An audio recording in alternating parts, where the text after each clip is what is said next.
Hi there, my name is Gary Larkins. I'm a longtime boater here in Marina del Rey. I've had 4 or 5 different boats over the years, and we love to go to Catalina. That's a great spot, even for first-time boaters to go. So today we're going to talk about how to pick up a mooring over on Catalina Island. We're going to start out with a small drawing of part of the Isthmus, is where most of the people go for the first time. So here's the drawing here. You'll notice there's a pier and then what's called the fairway. And this is the west side moorings, and then there are east side moorings.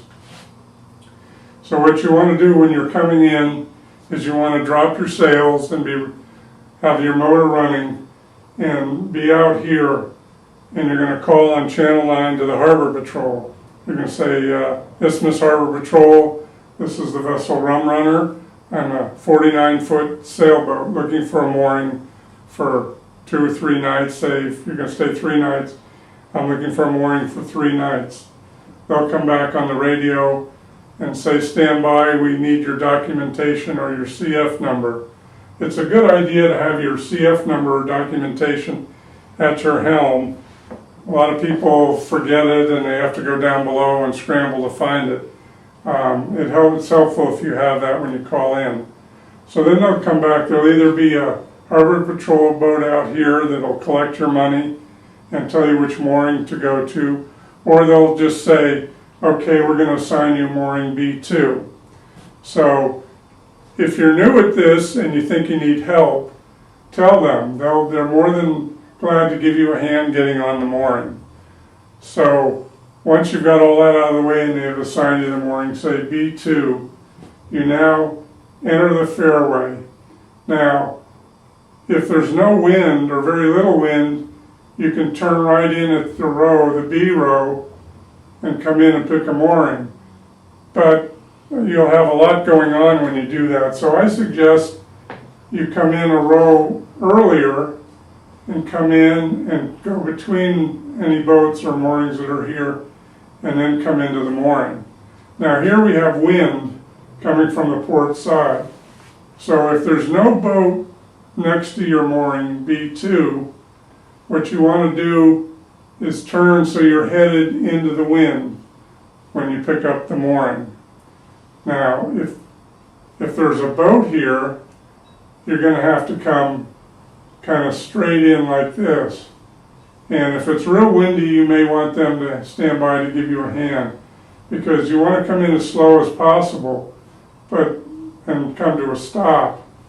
The wind will tend to blow your bow this way, so you want to make sure if you can come in from which way the wind is coming, then the bow won't move.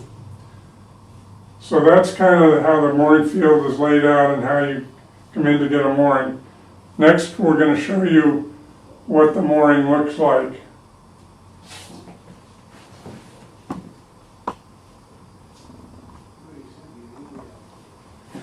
Okay, in this diagram, you're going to be coming in this way. There's the mooring buoy and what we call the wand.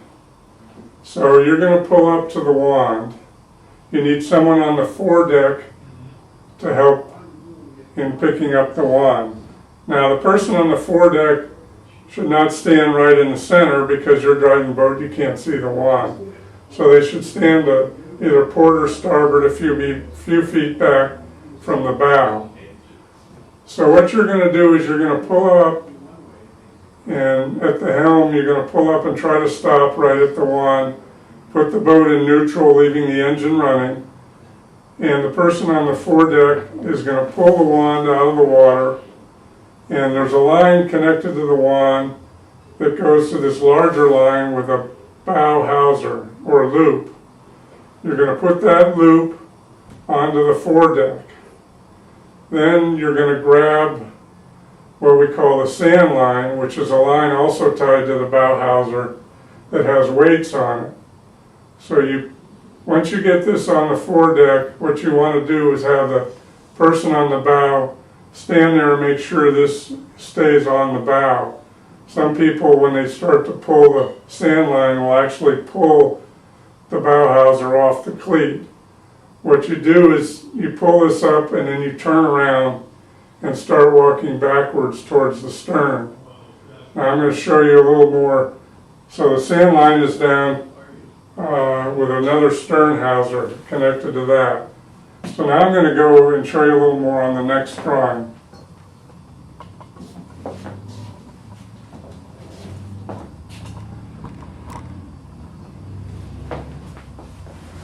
So here we have a sailboat that has pulled the wand up and put the bow houser on the cleat and laid the wand on the deck.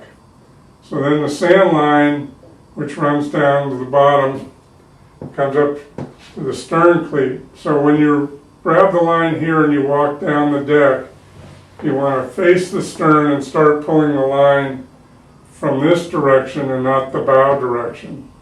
So once you get that up, you're going to notice that there's a stern houser. Generally, we don't put the stern houser on the cleat because if the tide comes up and you want to leave, it's very hard to get this off the cleat. So what you do is you tie the sand line to the cleat. Now, when you pull in, you're going to ask them, you're going to say, I'm a 40-foot boat, but they may put you on a 45-foot mooring. That means the stern houser you may not see. So that's okay, just tie off with the sand line. And then it's a good idea to check to see whether it's low tide or high tide. So at high tide, you want this tide tight. At low tide, or at high tide, yeah, it'll be tight. So when the tide goes out, the boat will swing a little bit because the line becomes slack. That's okay. You may have to adjust it through the course of the day. So this basically shows you how the mooring is set up. If you want to go out sail for the afternoon, call them on Channel 9. Tell them I'm going to be off the mooring for a few hours and come back so they don't think you've left and re-rent the mooring out. Now when you go to leave, you want to untie the stern sand line first and let it sink to the bottom. You wait 30 seconds or so, and you have someone up on the bow. You put the wand back in the water, and then they take the houser off the cleat again. The engine's running, you're in neutral. Wait a minute, and all these lines will sink. Then you can either back away or go around the buoy. That way you won't get the sand line caught in the prop or caught on the rudder or the keel. Now, the other reason, in the first drawing you saw the wind was coming from the port side, this side. You want to pick up on the port side so the boat, when the wind blows it blows it away from the sand line. If you come in and put it on the starboard cleat and the wind is blowing the other way, you will tend for the boat to drift over the line, and when you're pulling on it, it can get caught on the rudder or the propeller or the keel. So you always want to pick up on the side from which the wind is coming. That way the boat will drift away from the sand line. So then you pull the sand line up and it's not caught. A few other things, if you plan to stay for 4 days, maybe you only pay for 3. You tell them you're staying for 4, and then every day you can go up and get at the harbor master office. There's a weather briefing. You never know, a storm or heavier weather can come in and you may want to leave early. Once you pay for 4 nights and you only stay 3, there's no refunds that I know of. So the other thing is, when you pick up a 40-foot mooring, and they may not have any 40-foot moorings left, and they may put you on a 50-foot mooring. Well, you're going to pay the additional cost for the 50-foot mooring. So you may have your favorite mooring. You can also go ask for that. There's a webcam. You can go to Harbor's webcam, and you can actually look at the harbor before you get there and see how full it is. There's also one in Avalon. And the one at Two Harbors, you can, on your computer, swing it around and actually look and see how full Cat Harbor is, which is on the back side of the island. So that's pretty much how you pick up a mooring. Whether you're a power or sailboat, it's still the same.